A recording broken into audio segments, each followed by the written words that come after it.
부동산 브리핑입니다. 이달 주택사업 경기 전망지수가 일부 지역을 제외하고 전국적으로 상승했습니다. 자재수급지수와 자금조달지수도 전월 대비 소폭 상승한 것으로 나타났습니다. 의대 정원 확대 이후 지방 학세권에서 신고가가 이어지고 있습니다. 학부모들이 관심이 지방 학세권으로 쏠리면서 가격을 끌어올렸다는 분석입니다. 서울시가 한강과 남산 주변 건축물 높이를 정하는 새로운 기준을 내놓을 전망입니다. 이달 윤곽이 나올 도시경관 계획에는 남산 능선 조망점 등에 대한 과도한 규제를 완화하고 리듬감 있는 스카이라인을 유도하는 내용 등이 포함될 것으로 알려졌습니다.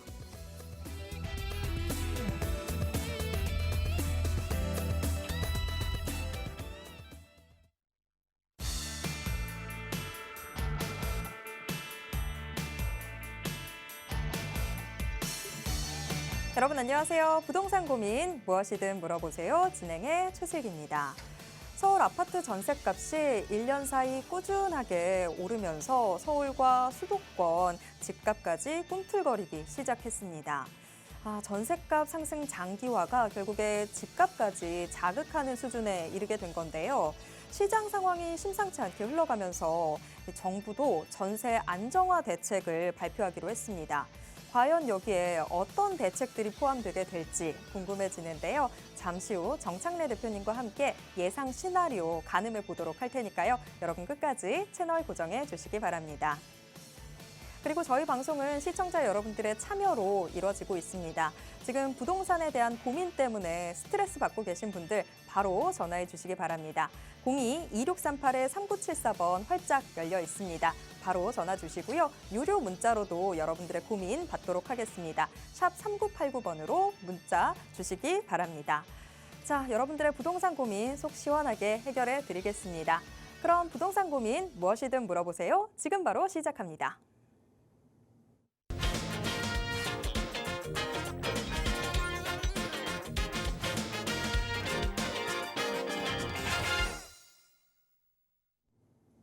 부동산 고민 무엇이든 물어보세요. 수요일에는 이분과 함께합니다. 오늘도 여러분들의 부동산 고민 정말 명쾌하게 해결해 주실 텐데요. 드림부동산 투자연구소 정창래 대표님 모시겠습니다. 대표님 어서 오세요. 네, 안녕하십니까.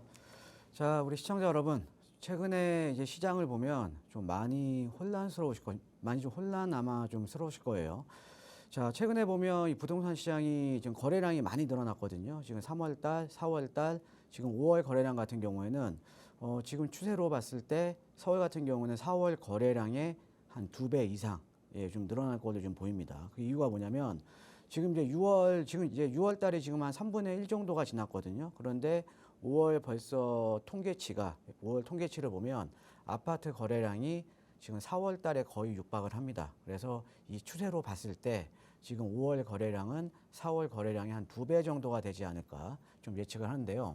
그래서 시장이 지금 이렇게 상당히 좀 빠르게 지금 이제 정상화가 되고 있거든요.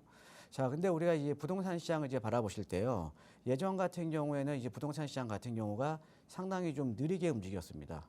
그 이유가 뭐냐면 정보를 얻기가 상당히 좀 어려웠다라는 거죠. 우리가 또 이 부동산이라는 게 이제 국지적으로 이제 부동산이 움직이기 때문에 그 국지적으로 움직이는 부동산에 대한 정보를 얻기가 상당히 힘들었죠. 자, 그런데 지금 시장을 보면요. 우리가 어떤 지역에 내가 관심이 있으면 뭐 너튜브라든가 뭐 지금 이렇게 방송이라든가 아니면 인터넷상에서 모든 정보를 우리가 받아볼 수가 있거든요. 그리고 실시간으로 부동산 시장에 대한 데이터를 우리가 찾아볼 수가 있습니다. 그러니까 투자자 입장에서도 상당히 여러 가지 데이터를 우리가 빠르게 받아볼 수가 있으니까 상당히 좀 빠르게 판단을 한다라는 거죠. 그래서 부동산 시장이 지금은 이제 과거하고는 다르게요. 빠르게 지금 이제 움직이고 있거든요. 자, 예를 하나 들어드릴까요?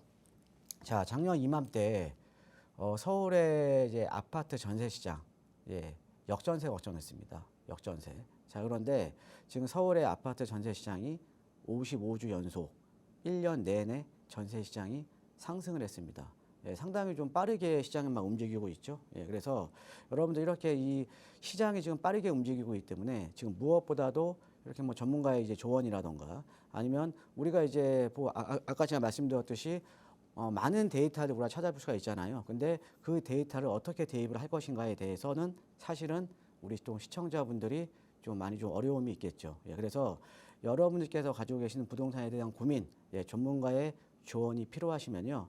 자, 제가 매주 수요일마다 부동산 고민 상담 예, 해결해 드리고 있습니다. 자, 이 부동산에 대한 고민 다 괜찮습니다. 예, 뭐 매도에 대한 고민, 매수에 대한 고민, 또 갈아타기에 대한 고민, 또 부동산 세금, 또 이제 투자에 대한 고민도 괜찮으니까요. 부동산 고민 있으시면 주저하지 마시고 예, 전화해 주시면 제가 이제 실시간으로 이제 상담과 이제 답변을 해 드릴 테니까요. 많은 전화 참여 부탁드리겠습니다. 네. 1년 전만 하더라도 정말 부동산 시장 이거 어떡하나 이런 생각 들었었는데 지금 1년 동안 가격 상승세 너무 엄청난 상황이죠. 정말 빠르게 시장이 변하고 있는데 이 시장 뭐 멈춰서 물어볼 수도 없고 참 답답합니다. 대신에 제가 이 발걸음 멈출 수 있는 분은 우리 정창래 대표님밖에 없는데 정창래 대표님이 지금 이 부동산 시장 향방에 대해서 좀 궁금하신 우리 시청자분들 위해서 특별한 자리 마련해 주셨다고 들었거든요. 대표님, 이 무료 세미나에서 어떤 이야기들 좀 들어볼 수 있을까요? 자, 올 초에요. 제가 이제 2024년 시장에 대한 전망을 했을 때, 그동안 좀 상대적으로 좀 이제 좀 회복이 좀 더디었던 뭐 노도광이라던가 금강구, 이 서울 같은 지역들은요. 그 지역을 중심으로 해서 한 이제 3, 4월 이후에는 좀 회복이 될 거라고 좀 말씀을 드렸습니다. 그런데 제가 이제 예견을 한 것처럼 지금 노도광이라던가 금강구 이런 지역들의 지금 회복세가 지금 두드러지고 있거든요. 그래서 우리가 무엇보다도 시장에 대한 전망이 상당히 중요합니다. 내가 투자에 대한 판단을 내릴 때 시장이 앞으로 어떻게 흘러갈 것인가에 대한 어떻게 보면 좀 전망이 좀 상당히 좀 중요하겠죠. 그래서 이번 주 세미나에서는요, 일단은 지금 하반기 부동산 시장 전망도 제가 좀 간단하게 정리를 해드릴 예정에 있고요.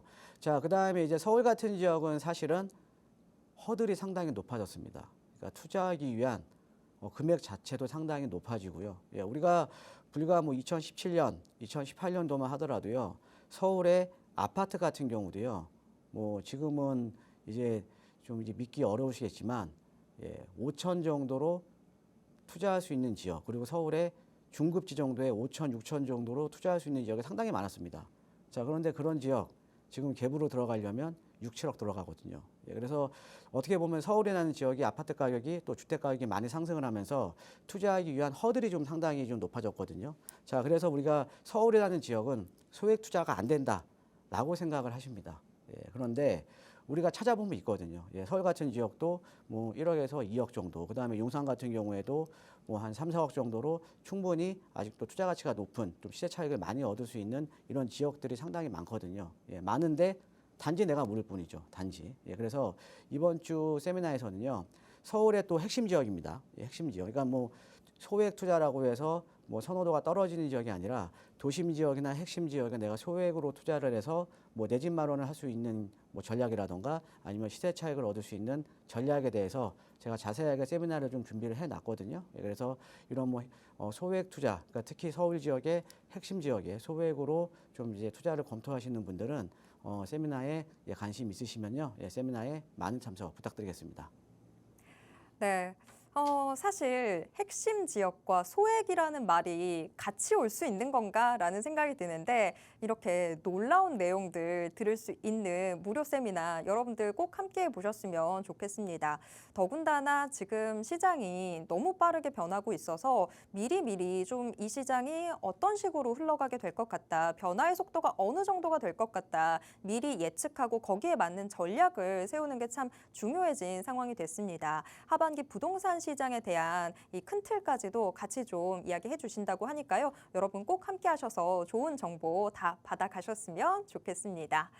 그리고 지금도 계속해서 여러분들의 부동산 고민 받고 있습니다. 부동산 고민 있으신 분들은요. 지금 바로 전화해 주시기 바랍니다. 02-2638-3974번 활짝 열려 있고요. 유료 문자로도 여러분들의 고민 받도록 하겠습니다. 샵 3989번 열려 있습니다. 지금 시청자 한 분과 전화 연결되어 있습니다. 전화 바로 받아볼게요. 시청자님 안녕하세요. 예, 안녕하십니까? 네, 오늘 어떤 부동산 고민 있으셔서 전화 주셨을까요? 아, 예. 제가 이제 올 11월 달쯤에 전세가 만기가 돼요. 지금 현재는 마포 그 창천동에 그 한진 해모로 아파트라고 했는데 전세를 살고 있는데 네. 그 전세를 계속 살아야 되나 아니면 이때쯤 돼서는 뭐 조그만 거라도 좀 사서 이사를 가야 되나 그래가지고 그 좀 고민을 하고 있는데 매수 시점이 지금쯤이 맞는 건지 이제 그런 것 좀 한번 여쭤보고 싶네요. 네. 그러면 혹시 뭐 마음에 점 찍어둔 매수하고 싶은 곳이 좀 있으실까요? 예, 그래서 혹시라도 이제 뭐 사는 게 맞다 싶으면 그 당산동의 그 레미안 4차나 네. 아니면 왕십리 뉴타운의 그 텐질 1단지 같은 데가 가격대가 한 15억에서 16억 선이더라고요. 네. 요즘 뭐 둘 다 단지도 좀 큰 것 같고 교통도 괜찮을 것 같고 그래서 그런 것들 중에서 지금 생각을 해보고 있습니다. 일단 후보지 두 개 좀 점 찍어 놓으셨는데 이 두 개 중에서 만약에 매수를 한다면 어떤 게 더 올바른 선택이 될지 요거까지 그러면 여쭤봐 드리면 될까요? 예, 네, 좋습니다. 알겠습니다. 자, 일단 전세가 11월에 만기가 되는 상황이다 보니까 조금 마음 조급해지실 수도 있을 것 같아요. 자, 대표님 어떤 선택을 하는 게 가장 좋을까요? 예, 안녕하세요. 반갑습니다, 청자님. 아유, 수고 많으십니다. 잘 듣고 있습니다. 예, 일단은 자 매수 시점, 그죠? 예, 네네. 지금 매수하는 게 맞냐? 예, 이게 이제 궁금해. 가장 지금 이제 키 포인트잖아요, 그죠? 그렇죠. 예. 예. 일단은 제가 결론부터 말씀드리면, 예. 예, 지금 매수 쪽으로 시장에 좀 진입을 하셔야 될 것 같아요.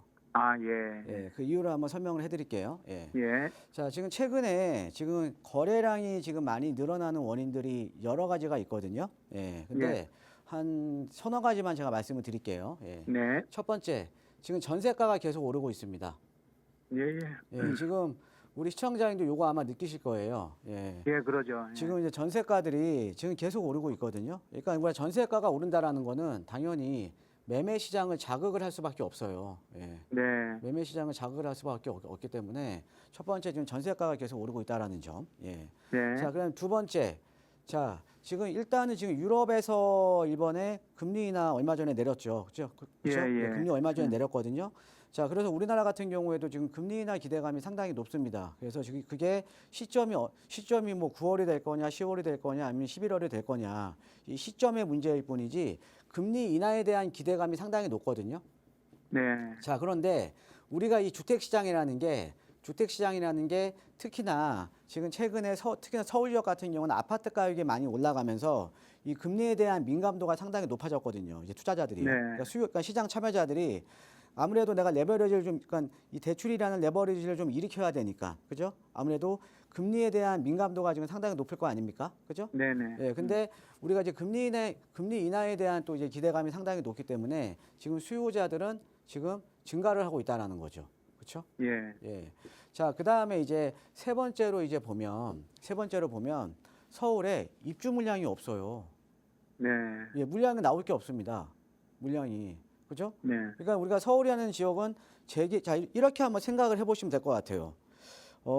이게 아주 간단한 얘기인데요. 지금 서울시나 정부에서 서울에 아파트 공급하려고 재개발이나 재건축 상당히 지금 활성화시키고 있거든요. 예. 지금 규제들도 많이 완화하고요. 그죠? 예, 예. 자, 그러면 이게 재개발, 재건축을 활성화시키면 과연 물량이 많이 나올까? 신규 아파트 물량이 많이 나올까? 이거를 한번 생각을 해보자라는 거죠. 예. 예, 물량이요. 이렇게 재개발, 재건축 활성화시킨다고 하더라도요. 물량 안 나와요. 왜일까요? 예? 왜? 제가 두 가지 원주민 말씀드릴게요. 때문에 왜 그러나요? 재개발, 재건축 앞으로 진행이 되더라도 물량이 안 나오는지 딱 두 가지 찝어드릴게요. 자, 첫 번째. 서울에요. 네. 자, 우리가 정비사업이라는 거는 사업성이 좋은 데가 먼저 가는 거거든요. 사업성이 예. 좋은 데가. 자, 그러니까 우리가 만약에 재건축을 생각을 해보면 우리가 이제 재건축도 우리가 저층 재건축과 중층 재건축이 있잖아요. 그렇죠? 예. 자, 그런데 저층과 중층이 있는데 지금 저층 재건축은 다 끝났어요. 예, 저층 재건축이라 사업성이 좋을 거 아닙니까? 그죠? 예, 예. 자, 그럼 지금 남아 있는 거 중층 재건축이에요. 그죠? 예. 아니면 이제 리모델링 남아 있고요. 자, 그럼 이게 어떤 의미냐? 지금 저층 재건축에서 중층 재건축 시대로 넘어갔다라는 의미는 어떤 의미냐면 조합원들이 가져가고 남는 거를 일반인들한테 그 이제 분양을 하는데 일반 분양분이 줄어드는 거예요. 그렇죠. 예, 재건축을 하더라도. 그죠? 자, 근데 예. 자 이런 거죠. 정비 사업은 사업성이 좋은 데가 먼저 많이 했기 때문에 재개발이나 재건축 사업성이 좋은 데는 거의 다 끝났습니다. 지금 뭐냐? 지금 정비 사업을 활성화 시키더라도 사업성이 안 좋은 지역들이 가기 때문에 과거하고 비교해 봤을 때 일반인들한테 줄 수 있는 물량이 줄어들어요. 그러니까 일반 배정 물량이 이제 줄어든다는 거죠. 이해되시겠죠? 그렇죠. 그렇죠? 예. 자, 그다음에 또 하나가 있어요. 갑자기 이 주택 시장에 큰 변수가 생겼습니다. 자, 어떤 변수냐? 사업비가 어마어마하게 올랐어요. 아, 예. 예, 공사비 올라갔다는 소리 많이 들으셨죠? 예, 예. 자, 사업비가 오르다 보니까 그러니까 추가 분담금이 너무 많아지는 거예요, 조합원들. 그럼 추가 예. 분담금이 많아지면 사업성이 그나마 괜찮은 지역들은 갈 수가 있는데 좀 아파트 가격이 낮거나 추가 분담금이 부담이 높아지면서 아파트 가격이 낮은 지역들은 사업이 진행이 안 돼요. 지금 뭐냐? 재개발, 재건축 지정만 해주면 뭐합니까? 사업성이 안 나와서 못 가는 현장들이 생기는데. 예, 이해되시죠? 자, 예. 그러니까 뭐냐면 서울에서 지금 정부나 서울시에서 아무리 재개발, 재건축 활성화 시키려고 하더라도요. 이런 자연적으로 지금 사업성이 좋은 데가 먼저 갔기 때문에 일반 배정 물량은 줄어들 수밖에 없고요. 그다음에 외부적인 변수, 사업비에 대한 부담이 높아지면서 사업이 진행이 안 되는 경우가 상당히 많을 거예요, 앞으로. 자, 예. 그럼 뭐냐? 자, 전세가 계속 오르고요. 자, 금리 인하 기대감이 있고요. 그다음에 앞으로 예. 가면 갈수록 서울이라는 지역은 입주 물량 없어요. 근데 가격 떨어지겠습니까? 안 떨어져요. 예. 예, 그래서 제가 이거를 작년 말부터 제가 이걸 계속 강조를 해드린 거였거든요. 예. 예. 자, 그래서 지금 거래량도 지금 상당히 많이 늘어나고 있잖아요. 그렇죠? 예, 예. 예. 지금 무조건 매수하세요. 네, 그렇군요. 예, 무조건 매수하시고요. 그다음에 예. 아까 당산 레미안 4차. 예. 예, 당산 레미안 4차가 여기 당산역에 있죠. 그렇죠? 예, 여기 지금 그렇죠. 2호선, 9호선 더블 역세권에 있고 그다음에 왕십리 예. 뉴타운 쪽이요. 예, 예, 예. 지금 여기에 있는 거. 지금 이제 아까 15억, 16억 정도면 지금 3지 3패 형태 보시나 봐요. 그죠? 그렇죠. 예, 예. 자, 우리가 서울이라는 지역은요. 딱 서열화가 돼 있어요. 어떻게 서열화가 돼 있냐?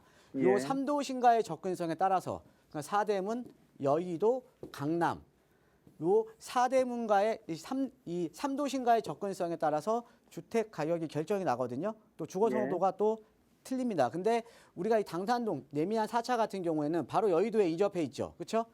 예, 예. 그다음에 2호선 타면 바로 그냥 안 갈아타고 지금 도심으로 또 바로 진입이 가능하죠. 그렇죠? 예. 그다음에 당산동 자체가 2호선, 9호선 더블 역세권이잖아요. 그죠? 예. 또 9호선 타면 바로 이제 이 9호선은 또 이제 강남 가는 노선 아닙니까? 그죠? 그러면 이 당산 레미안 4차 같은 경우는 왕십리 뉴타운에 비해서 3도심 접근성이 상당히 좋아요. 예. 좀 여기 왕십리 뉴타운도 입지가 상당히 좋잖아요. 지금 도심 바로 옆이고 이제 강남이 가깝고. 근데 얘는 도심과 강남이 가깝지만 상대적으로 3도심 접근성은 당산동에 있는 레미안 4차가 훨씬 더 좋은 거예요. 아, 예. 자, 그러면 우리가 이제 직주근접, 저는 이거 직주근접이라고 저는 표현을 하는데 직주근접성은 지금 당산 레미안 4차가 훨씬 나아요. 그죠?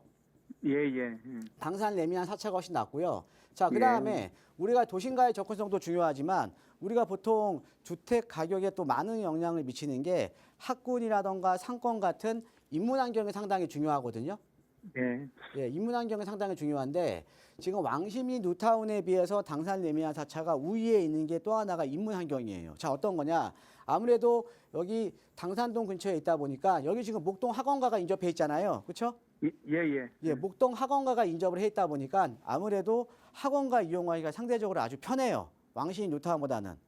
그다음에 요 일대가 2호선 고선 더블 역세권이고 또 요 일대가 영등포 당산동 일대가 또 상권이 고도로 발달한 지역이거든요. 자, 그러니까 인문적인 환경도 당산 레미안 4차예요. 예, 당산 레미안 4차가 왕십리 뉴타운보다는 조금 나아요. 예. 자, 그다음에 우리가 어떤 지역에 내가 들어갔을 때 주변에 공원이라던가 한강이라던가 이런 주거 쾌적성이 높은 지역이 또 선호도가 높을 거 아닙니까? 그렇죠? 예, 예. 그래서 우리가 인근 지역의 주거 쾌적성을 따져볼 때 도심에 입지를 한 왕십리 뉴타운보다는 한강변에 인접한 당산 레미안 4차가 주거 쾌적성이 좀 높죠? 그렇죠?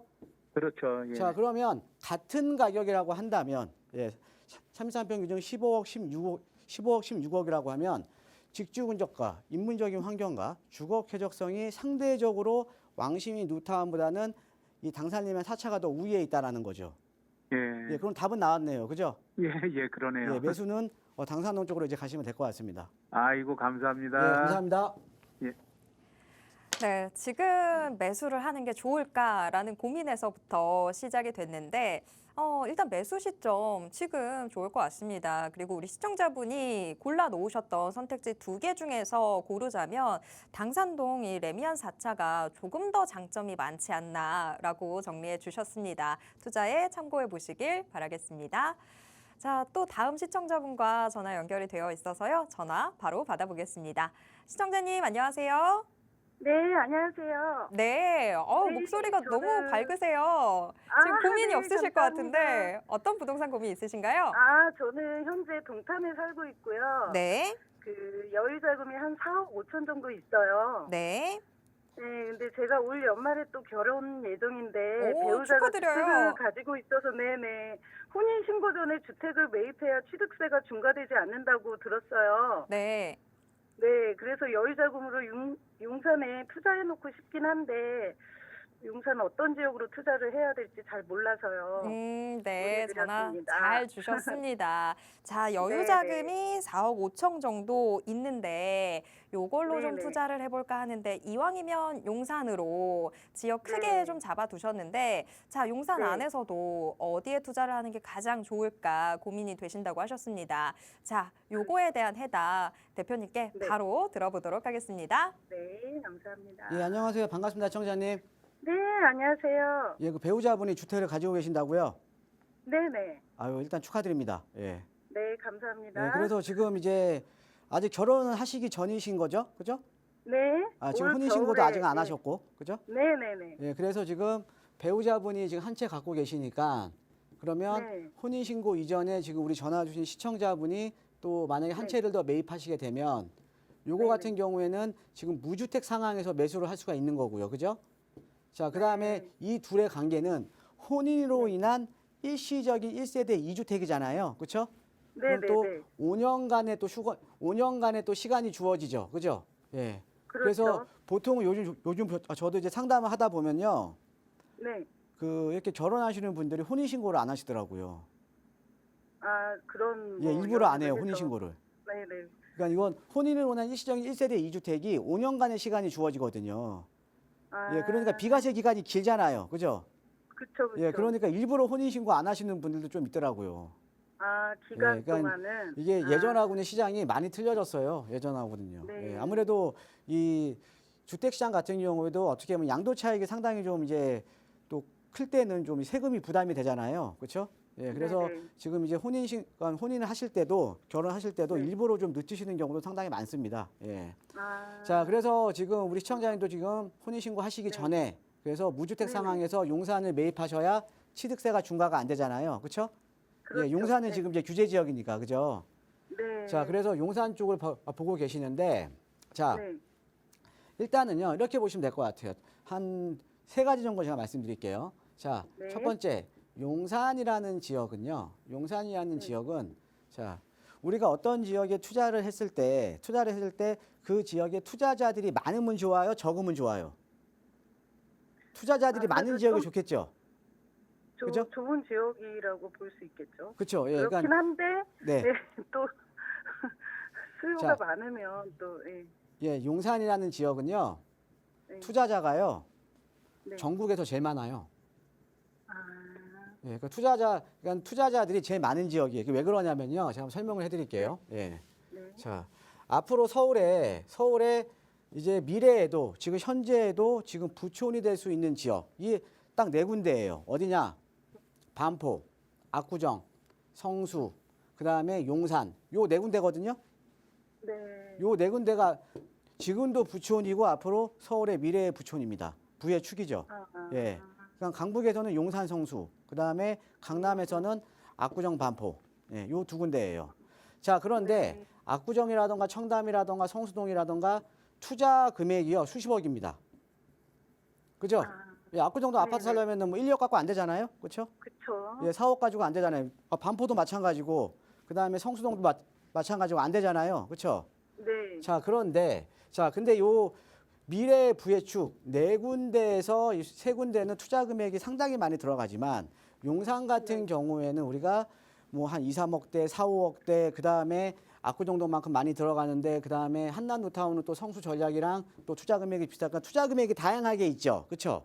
네네. 자, 그러다 보니까 용산이라는 지역은 투자 금액이 투자 금액이 다양하게 그러니까 물건들이 좀 다양하게 있어요. 물건들이 다양하게 있다 보니까 우리가 이런 지역들은 정말 돈 있는 사람만 들어갈 수가 있지만 용산은 상대적으로 투자 금액이 적더라도 진입이 가능하잖아요. 그죠?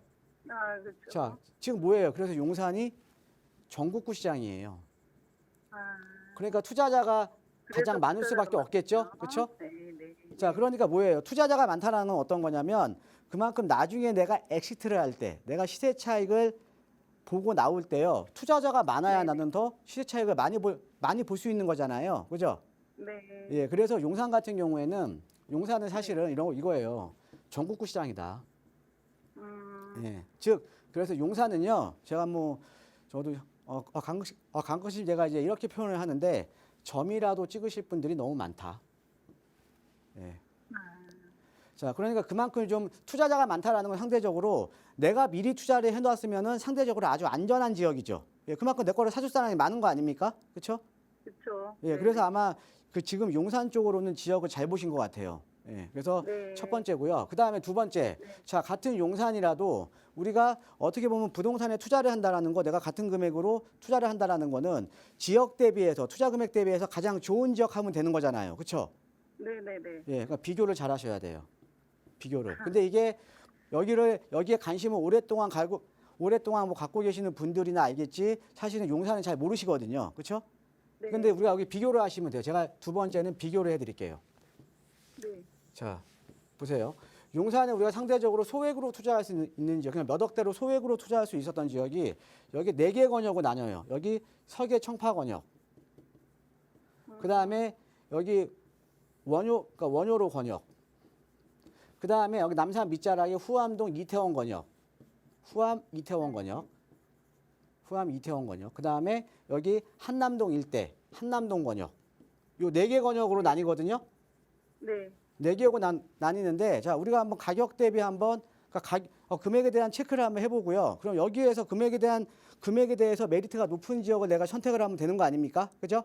네네네. 자, 여기 원효로 같은 데는요, 우리가 보통 이런 지역은 개발 압력을 보고 많이 투자를 하잖아요. 그렇죠? 그래서 네. 대지 지분이 상당히 중요하거든요. 대지 지분이 원효로 같은 데는 보통 한 1억에서 한 1억 5천 정도 사이예요. 한 평당. 왜 갑자기 말씀이 네. 없으십니까? 네네. 예, 지분이 1억이라니까 이거 비싸 보이죠? 그죠? 네. 예, 이거 지분당은 비싼 거지 전용당 하면 싸요 또. 예, 저는 근데 이제 재개발에서 이제 지분이 중요하니까. 그죠? 자, 그다음에 서계 청파 같은 경우에는 1억 5천에서 한 2억 사이예요. 그다음에 후암동이나 이태원 같은 경우는 1억에서 한 1억 2천 사이. 예. 그다음에 한남 뉴타운은 2, 3억 이상. 네. 그리고 여기에서 자, 4개 권역 중에 가장 어떻게 비싼 데가 한남동이죠. 그렇죠? 네. 예, 가장 그러네요. 비싼 데가 지금 한남동이고 입지도 한남동이 가장 좋잖아요. 그죠? 입지도 한남동이 지금 민족공원 바로 옆에 한강변에 한남동이 가장 좋잖아요. 그죠? 네. 예, 그러니까 지금 한남 뉴타운이 상당히 가격이 높은 거예요. 그러니까 한남 뉴타운 같은 경우에는 지금 사업이 가장 빠른 한남 3구역의 33평대 조합원거 추가 분담금 합치면 거의 한 30억 네. 가까이 들어갑니다. 현찰로. 와. 자, 그러면 자, 내가 4, 5억 정도로 투자를 할 때 여기서 가장 선호도가 높고 입지가 좋은 한남동 인근에 내가 투자를 할 수가 있으면 당연히 여기다가 투자해야 되는 거 아닙니까? 그렇죠? 그렇죠. 그렇죠. 네. 예, 다른 지역에 비해서도 그리고 만약에 한남동 인근에 지분당 한 1억 정도의 지금 시세가 형성이 돼 있다. 네. 라고 하면 상당히 싼 거죠. 그렇죠? 네. 그죠? 다른 지역들도 네. 다 지금 지분당 1억이 넘어가는데 그 남산 밑자락인 이태원동 같은 경우도 지금 지분당 1억이 넘어가는데 한남동 근처에 네. 지분당 내가 1억으로 투자할 수 있으면 상당히 싼 거잖아요. 그죠? 그렇죠. 입지 대비해서. 네. 자, 그게 어디냐면요. 네. 여기 한남 뉴타운이고요. 한남 뉴타운 인근에 동빙고동 있어요. 동빙고동. 이 동빙고동이요. 이 동빙고동 일대가 지금 지분당 1억 정도면 매수가 가능합니다. 근데 얘가 입지가 얼마나 좋냐면 민족공원에서 2, 3분 거리 바로 옆이에요. 그다음에 한남 뉴타운 바로 인접해 있고요. 그렇죠? 자, 네. 거기다가 여기에 유엔사 부지, 수송부 부지, 앞으로 용산에서 가장 비싼 하이엔드가 일로 들어옵니다. 그러니까 지금은 용산에서 지금 그러니까 대한민국에서 가장 비싼 아파트가 공동주택이 나인원 한남이랑 한남 덜이잖아요. 그렇죠? 그런데 네. 여기 유엔사 부지, 더 파크사이드 서울, 그다음에 수송부 부지가 지금 개발이 지금 이제 파크사이드 서울이 지금 이제 개발이 지금 27년 초에 입주해요. 얘네가 이제 네네. 입주가 되면 나인원 한남이나 한남 더위보다는 여기 민족공원 끼고 있는 이쪽이 가장 가격이 비쌀 거예요. 즉 용산에서 가장 가격이 비싸다. 대한민국에서 가장 가격이 비싼 동네가 바로 요 지역입니다. 근데 요 지역에 평당 1억, 그러니까 다른 지역 가장 용산에서 핫한 지역에 지분당 1억에 내가 매수할 수 있으면 여기다가 매수하셔야 되는 거 아닙니까? 그렇죠? 이해되시죠? 근데 여기가 어디냐면요. 동빙고동이에요. 아, 예, 동빙고동이 여기입니다. 동빙고동이 자, 요쪽을 우리가 동빙고동이라고 해요. 용산에서 앞으로 가장 부촌이 되는 지역. 자, 그래서 동빙고동 보면 아마 아까 뭐 한 4억 5천 정도 투자금에 되신다고 하셨죠? 네네. 예, 그 정도면 아마 물건 잘 찾아보시면은 아마 물건을 매입할 수가 있을 거예요. 그래서 이쪽 동빙고동을 알아보시는데 내가 이 동빙고동 한번 알아보시면 좋을 것 같고요. 그래서 제가 정리를 해드리면 첫 번째 용산은 그냥 전국구 시장에다 투자자가 제일 많다. 네. 자, 두 번째 우리가 비교를 해서 우리가 이제 투자라는 거는 비교를 해서 투자를 해야 되는데 비교를 해보면 지금 한남뉴타운 바로 옆에 붙어 있는 동빙고동이 지분당 1억이면 엄청나게 싼 거다. 자, 그다음에 세 번째 우리가 부동산은요 가만히 있어도 가격 오르는 지역이 최고예요. 지금 뭐냐 무임승차를 잘 하셔야 되거든요.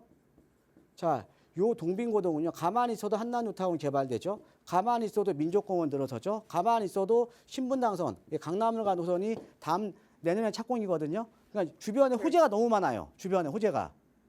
그러니까 이런 데는 자 주변에 호재가 많다라는 건 나는 가만히 있어도 그냥 주변이 좋아지는 거 아닙니까? 그죠? 그쵸. 그럼 이게 당연히 가격으로 반영이 많이 되겠죠. 그렇죠? 네네. 그러니까 이런 지역이 지금 동빙고 쪽이에요. 아, 예, 거기에다가 여기가 네네. 유해 이태원동이나 이런 데처럼 남산 바로 밑자락이 아니기 때문에 나중에 개발을 하게 되면 고도 제한에 대한 이슈가 없습니다. 그러니까는 나중에 개발을 하더라도 높게 지을 수가 있어요. 한남뉴타운 바로 옆이니까. 이해되시죠? 네네. 예, 그래서 이쪽으로 한번 알아보시는 게 좋을 것 같습니다. 동빙고동 쪽으로. 네. 네. 예, 고맙습니다. 알겠습니다. 감사합니다. 네, 용산 이제 더 이상 서울만의 용산이 아닙니다. 전국구 부동산, 이 부동산 시장의 워너비 부동산으로 떠오른 게 용산인데 지금 용산에서 가장 좀 유망한 곳이라고 한다면 한남동 인근으로 좀 요약을 해볼 수 있겠는데 우리 시청자분의 투자 자금이 4억 5천이기 때문에 한남동에 직접 투자하는 건 좀 무리가 있겠죠. 자, 그렇다면 한남동의 이런 개발 이슈들, 이 호재들을 고스란히 받아갈 수 있는 지역으로 동빙고동 짚어주셨습니다. 동빙고동 좀 유망하다고 하니까요. 투자 계획에서 좀 참고해 보시면 좋을 것 같습니다. 자, 여러분들의 부동산 고민 해결 도와드리고 있는데 제가 오늘 방송 시작하면서 오프닝에서 서울 아파트 전셋값 이야기를 했습니다.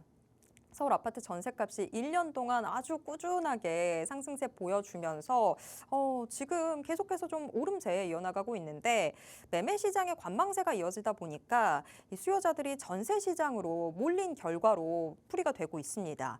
그런데 지금 전세 사기 여파 등으로 빌라 전세를 기피하다 보니까 수요자들의 아파트 선호 현상은 점점 더 심화되고 있는 상황인데요. 그래서 정부가 칼을 빼들었습니다. 비아파트 전세 기피 현상을 완화하는 전세 안정화 대책을 내놓을 방침이라고 하는데 어떤 내용들이 포함되게 될지 우리가 부동산 시장 투자자라면 미리 좀 체크를 해봐야 되겠죠. 자, 대표님 지금 예상 시나리오들 어떤 것들이 좀 있는지 알려주세요.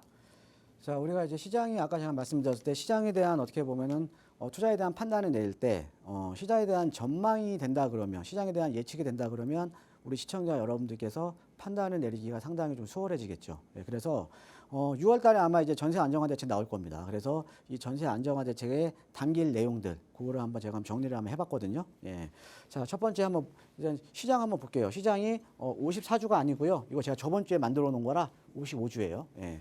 55주 연속 상승했습니다. 그래서 서울의 아파트 전세가를 보면 23년도 4월과 24년 5월, 그러니까 12개월, 한 13개월 정도의 시차가 있는데, 뭐 서초 아크로 리버파크 같은 경우에는 24억짜리가 42억. 그다음에 뭐 중급지 정도인 상도동에 있는 노빌리티 같은 경우에는 6억짜리가 9억. 그다음에 아까 이제 텐지일 여기 지금 왕시민 뉴타운이죠. 왕시민 뉴타운 같은 경우는 6억 8천짜리가 9억 2천.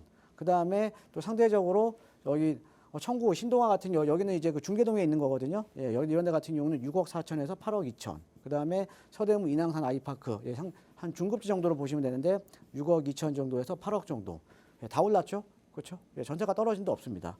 자, 그리고요. 자, 이제 다음 장 보시면 자, 서울의 구별 아파트 전세 매물 예, 증감 추이를 한번 살펴보면요. 예, 1년 새에 전세 매물이 22.4% 급감을 했다. 예, 그래서 은평 같은 경우 상대적으로 근데 하급지들이 많이 급감을 했어요. 예.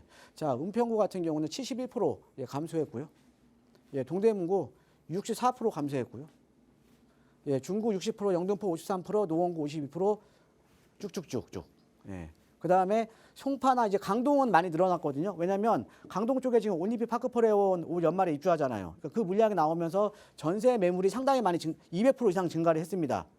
자, 그러면 전세 매물이 증가하면 입주 물량이 증가를 하면 우리가 일반적인 패턴은 우리가 아는 상식은 전세 가격이 떨어져야 되거든요. 그런데 얘네들도요. 전세 가격이 대략 한 달 전보다 1억에서 1억 5천을 올랐습니다. 그러니까 전체적으로 입주 물량이 없는 거죠. 그렇죠? 예. 자, 그래서 지금 전세 시장이 지금 심상치가 않습니다.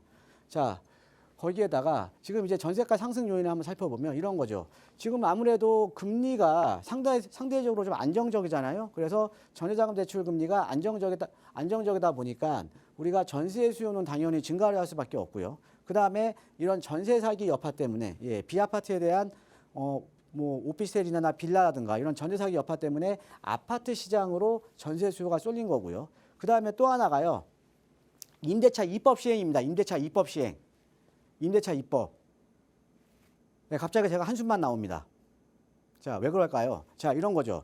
시장이라는 거는요. 우리가 유통 물량이 많아야 되는 거 아닙니까? 유통 물량이. 그렇죠? 자, 그런데 임대차 입법이요. 2020년도 7월 달에 시행이 되면서 임대차 입법에 2+2, 그다음에 5%. 예. 요게 들어간 거. 요게 시장이 된 거죠. 자, 그러면 예전에는 우리가 주택 임대차 시장에서 2년마다 물건이 나왔는데 지금은 어떻게 돼요? 4년마다 물건이 나올 수가 있겠죠. 그렇죠? 그러면 시장의 유통 물량이 감소를 하는 거 아닙니까? 시장의 유통 물량이 감소를 한다라는 거. 특히 서울같이 주거에 대한 수요가 많은 희소성이 높은 지역에 유통 물량이 감소를 한다라는 거는 전세가 올라갈 수밖에 없는 거죠. 그렇죠? 자, 그러면 자, 이런 거죠. 임대차 입법이라는 게 임대인을 위한 법이 아니에요. 임차인을 위한 법입니다. 즉 사회적 주거약자를 위한 법이거든요. 자, 이거는 맞는 방향. 그러니까 사회적 주거약자를 위해서 우리가 선한 정책을 펴야 되는 건 맞아요. 그죠? 예, 우리가 비가 오면 우산을 씌워줘야 되는 것처럼 맞아요. 사회적 주거약자를 위해서는 우리가 이 선한 정책을 펴는 건 맞거든요. 그러면 임대차 입법이 시행이 되면서 과연 전세가 안정이 됐냐, 주거 비용이 줄어들었냐, 이게 가장 핵심 포인트 아닙니까? 자, 그런데 임대차 입법이 시행이 되고 나서 유통 물량이 줄어드니까 전세가가 올라 버렸어요. 자, 그럼 이게 과연 세입자를 위한 대책이냐 이거죠. 그러니까 우리가 어떤 정책을 펴면 자, 주택 임대차 보호법에서 주임법에서 그러니까 세입자를 위한 대책인데 이게 세입자를 위한 대책이면 임대인은 사실 좀 손해를 보는 거예요. 왜? 내 재산 행사를 못 하니까. 좋아. 그러면 임대인은 손해를 보더라도 임차인들은 그러면 이익을 봐야 되는 거잖아요. 근데 이익을 봐야 되는 게 아니라 이익을 본 게 아니라 되려 전세 가격이 큰 폭으로 뛰면서 어떻게 돼요? 거주 비용이 늘어난 거죠. 이게 어떻게 세입자들을 위한 대책입니까? 그렇죠? 자, 갑자기 제가 또 흥분했네요. 자, 그다음에 입주 물량이 또 계속 줄어들어요. 아까 제가 말씀드렸죠. 입주 물량이 계속 줄어든다고. 그래서 당연히 이것도 잘못 썼네요. 전세 물량이 당연히 줄어들 수밖에 없겠죠. 그렇죠? 그러니까 전세가 이거 계속 오를 거예요. 자, 그러면서 이번에 전세 안정화 대책에는 어떤 내용을 담길 거냐면요. 자, 첫 번째, 상생 임대인 여러분들 아시죠? 직전 계약 1년 6개월 채워주고 상생 계약 2년 채우고 그다음에 임대료 상승은 상생 계약할 때 5% 이내만 유지해주면 24년 12월 31일까지 올해 연말까지 상생 계약을 하면 임대인은 2년 거주 요건이 면제가 돼요. 그래서 비과세 받을 수가 있는 겁니다. 이게 24년 말까지예요. 말까지 한시적으로 이게 있는 거거든요. 그런데 이거 상생 임대 계약 무조건 연장할 겁니다. 무조건. 자, 그러면은 이 상생 임대 계약은 원래는 24년 12월 말까지인데 그냥 상생 계약은 이거는 제가 볼 때는 최소한 2년 연장은 될 겁니다. 2년 연장은. 그래서 요거는 아마 연장이 될 가능성이 저는 100%로 봅니다. 100%. 이렇게 이제 보시면 될 것 같고요. 100% 좀 너무한다. 99%. 혹시 모르니까요. 예. 자, 그다음에 빌라 시장이 또 정상화될 겁니다. 자, 어떤 거냐? 자, 이런 거죠. 아파트 시장에 쏠린 전세 수요를 그러면 분산을 시켜야 될 거 아닙니까? 그렇죠? 분산하는 대책이 나올 거예요. 근데 분산하는 대책이 나오면 빌라 시장에 세입자들이 들어갈 수 있도록 뭔가 대책이 나오겠죠. 즉 어떤 거냐? 빌라 시장 정상화 조치가 나올 거예요. 즉 뭐냐? 공시가격 126% 룰이 개선이 될 겁니다. 그래서 뭐 간정평가 기준을 둔다라든가 이런 식으로 해서 이 아파트 수요를 분산을 시키는 대책들이 나올 거거든요. 그래서 그거 중에 하나가 뭐냐면 공시가격 126% 룰이 좀 바뀔 겁니다. 예, 그렇게 되면 또 이제 세입자들이 좀 빌라 시장으로 많이 유입이 되겠죠. 그렇죠? 예, 그래서 이렇게 되는 순간 또 빌라 시장은 바로 정상화가 될 가능성이 상당히 높다라고 이제 보시면 될 것 같고요. 자, 그래서 또 하나가 아까 말씀드렸던 임대차 입법입니다. 임대차 입법. 자, 임대차 입법이라는 게 계약갱신 청구권, 전월세 상한제, 그래서 임대시장의 유통량이 지금 감소를 하고 있다라는 거죠. 자, 그래서 임대차 입법은 사실은 이거는 보완을 해야 되는 게 맞는 거예요. 보완을 해야 되는 게 맞는 건데 이거는 이제 법 개정 사항이기 때문에 저도 좀 지켜봐야 될 것 같은데 이거에 대한 논의는 계속적으로 이어질 가능성이 상당히 높습니다. 예, 이렇게 보시면 될 것 같고요. 자, 그래서 전세 시장을 앞으로요. 자, 좀 해드리면 일단은 상생 임대인제도 연장될 거고요. 예, 그러면 연장되면 어떠냐? 자, 우리가 강남 상구나 용산은요 규제 지역이죠. 여기는 2년 거주해야 비과세잖아요, 그죠? 자, 그러면 이런 지역에 지금 거주 요건 못 채우신 분들 같은 경우는 상생 임대 계약으로 2년 거주 요건 면제받으면 비과세 혜택 받을 수가 있거든요. 자, 그러면 이쪽 얘가 어떻게 보면 새로운 또 투자 기회라는 거죠. 투자 기회. 그러니까 갭으로 들어와서 내가 거주 안 해도 2년 거주 면제가 되잖아요. 그죠? 그래서 새로운 또 투자 기회가 또 생길 수가 있다. 자, 그다음에 보증 요건이 이제 보증보험 요건이 이제 개선이 되면 빌라 시장은 바로 정상화가 된다. 그러면 우리가 서울 지역에서도 도심 지역이나 핵심 지역의 빌라 시장 같은 경우에는 또 이제 정상화될 가능성이 상당히 높다. 예, 이렇게 이제 보시면 될 것 같고요. 임대차 입법 폐지는 좀 계속적으로 지금 논의를 할 개연성이 높고요. 예, 그래서 2024년 7월 전에 이 전세시장 안정화 대책은 나올 겁니다. 왜? 아까 임대차 입법이 2020년 7월부터 시행이 됐거든요. 그러면 계약갱신 청구 썼던 물건들이 다음 달부터 이제 나오기 시작하겠죠. 그럼 시장이 더 불안해지겠죠. 그렇죠? 예.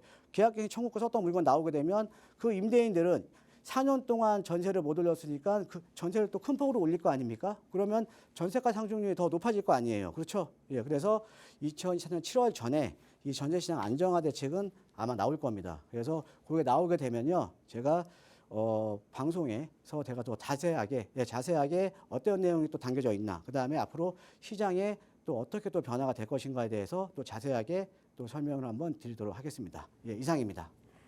네, 대표님과 함께면 부동산 시장 뭐 걱정이 없을 것 같습니다. 지금도 우리 투자자분들 걱정되는 마음에 목소리가 막 높아지고 그러셨는데 이만큼 정창래 대표님이 참 진심입니다. 자, 정창래 대표님이 또 진심을 담아서 우리 시청자분들께 무료 세미나 준비해주고 계시다고 들었습니다. 무료 세미나에서 어떤 이야기들 들을 수 있는지 좀 짧게 소개해 주실 수 있을까요? 자, 내일 목요일 오후 이제 2시입니다. 예, 이번 주 세미나에서는요, 이제 시장 전망, 그러니까 하반기 시장 전망하고요. 그 다음에 아까 말씀드렸듯이 서울에서 내 집 마련하기가 상대적으로 아주 어렵습니다. 또 투자 금액도 아주 크고요. 자, 그런데 우리가 모를 뿐이지 아직도 서울에서 핵심 지역에 소액으로 투자할 수 있는 지역들이 상당히 많이 남아있다라는 거죠. 예, 그런데 단지 모를 뿐이죠. 예, 단지. 예, 그래서 아직 이 서울에는 핵심 지역에 소액으로 접근할 수 있는 지역이 남아 있으니까요. 이 지역에 대해서도 제일 내가 내일 제가 시간이 되면 지역적인 설명까지도 제가 해드릴 예정에 있으니까요. 세미나에 관심 있으신 분들은 많은 참석 부탁드리겠습니다. 네, 핵심 지역에 소액으로 투자할 수 있는 귀중한 정보들 바로 내일 무료 세미나 통해서 함께 확인해 보실 수 있으니까요. 이 자리 꼭 함께 보시길 바라겠습니다. 지금 대표님과 부동산 고민 해결하고 싶어서 계속 전화 밀려오고 있는데요. 전화 연결도 있습니다. 전화 바로 받아보겠습니다. 시청자님 안녕하세요. 예, 안녕하세요. 네, 어떤 부동산 고민 있으셔서 전화 주셨을까요? 제가 제 아들이 좀 돈은 모아놓은 게 조금 있어요. 여유 자금이 한 1억 좀 넘게. 네. 근데 영두동에 제 지인이 좀 저렴하게 살 수 있다고 그래가지고 지금 전화 문의 좀 드리는데 1억 가지고 지금 현재 그게 매매가가 한 4억 가고요. 네. 전세가 한 2억 7천 간다고 그러더라고요. 네. 그래서 1억 정도 넘는 거 투자 가능했구나. 그래서 한번 상담할까 전화드렸습니다. 네, 아우 전화 잘 주셨습니다. 자, 일단 뭐 지인한테 조금 정보를 들었는데 더 정확한 내용들은 전문가한테 이야기를 들어봐야 되겠죠. 자, 예, 지금 용두동 이쪽에 일단 관심이 가고 있는데 예, 어느 선택이 가장 올바를지 대표님께 바로 여쭤보도록 하겠습니다. 예, 안녕하세요. 예. 반갑습니다, 청자님. 대표님 안녕하세요. 반갑습니다. 그 용두동 혹시 어디 께죠? 예. 영두동에요. 예.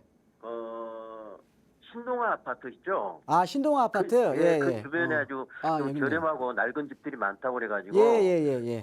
뭐 갭 투자해서 예. 이거 할까 해서 예. 문의 좀 드렸습니다.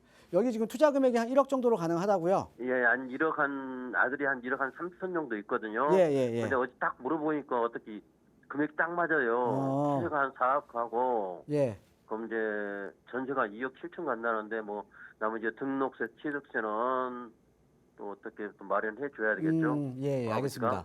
예. 자, 여기가 지금 이제 왕십리 뉴타운이고요. 그다음에 여기가 예. 지금 용두동이 여기 지금 뒤에 이제 신동아 아파트 주변 지역이 여기가 상당히 예. 좀 노후도가 심한 지역이에요. 예. 노후도가 심한 지역이고 이제 지하철 같은 경우는 이제 아무래도 여기 용두역이라던가 이제 신설동역 이용하셔야 되는데 여기는 2호선 예. 좀 지선 라인이죠, 지선. 예. 지선 라인이고 그다음에 여기 인근에 여기가 워낙 노후도가 높은 지역이라 여기 예. 인근에요.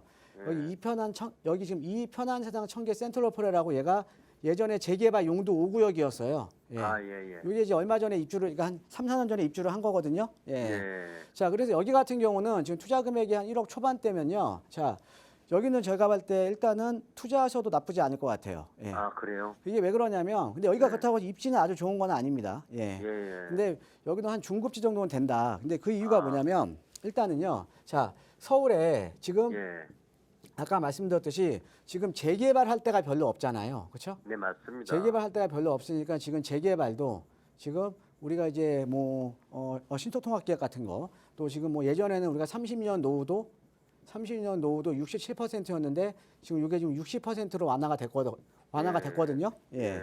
자, 그런데 그럼 자 이런 거죠. 그럼 노후도가 높고 아마 주민들의 의지가 좀 이게 개발하다는 의지가 높은 지역들은 시간차를 두고 개발이 될 수밖에 없어요. 네네. 자, 근데 여기 용두동 일대가요. 노후도가 30년 노후도가 75% 이상 나오는 지역이거든요. 예, 그리고 인근에 지금 용두 5구역처럼 그다음에 왕십리 뉴타운처럼 또 재개발이 된 현장들이 있잖아요. 그렇죠? 그러니까 주변에 이렇게 재개발이 된 현장들이 있으면 여기 거주하시는 분들 같은 경우에는 개발에 대한 의지가 상당히 높다라고 보셔야 돼요. 왜? 나는 계속 허름한 집에 거주하는데 최근에 또 아파트 가격도 많이 올랐고 새 아파트가 바로 옆에 있으면 또 난 또 상대적으로 나도 빨리 막 개발을 하고 싶을 거 아닙니까? 그죠? 그래서 이쪽 지역 같은 경우에는 뭐 나쁘지 않은 선택이거든요. 예. 그래서 여기는 투자 금액이 그 정도면 제가 봤을 때는 뭐 싼 것도 아니고 비싼 것도 아니고 그냥 적당한 가격 같아요. 예. 그래요? 예, 그래서 매수하셔도 괜찮을 것 같고요. 그런데 제가 한 가지 더 덧붙여드리면 부동산이라는 거는 우리 아까 말씀드린 제가 아까 막 용산 비교해 드렸잖아요. 용산 비교해 드린 것처럼 도심이라던가 핵심 지역도요. 지금 우리 시청자님 여유자금 1억 2, 3천에 투자할 수 있는 지역 많아요. 더 입지 좋은데. 여기 말고도요? 예. 그러니까 여기도 괜찮은 지역인데 여기보다 훨씬 더 좋은 지역이 많다라는 거죠. 내가 모를 뿐이에요. 근데 이거 제가 세미나에서 말씀드릴 거거든요. 시간 되시면 뭐 이번 주 세미나에 한번 나오시면 더 좋으실 것 같아요. 고맙습니다. 알겠습니다. 감사합니다. 네, 자 지금 드렸던 답변 투자에 참고해 보시길 바라겠습니다. 시간이 또 금세 지나가서 저희가 방송 정리해야 될 텐데요. 저희들의 무료 상담 전화는 계속 열어두도록 할 테니까요. 계속 전화 주시길 바라겠습니다. 참고로 저희가 방송을 통해서 제공해 드리는 정보는 투자 판단에 대한 조언일 뿐이라는 점 꼭 기억해 주시길 바랍니다. 그러면 저희는 내일 오후 1시에 다시 돌아오도록 하겠습니다. 시청해 주신 모든 분들 고맙습니다. Thank you.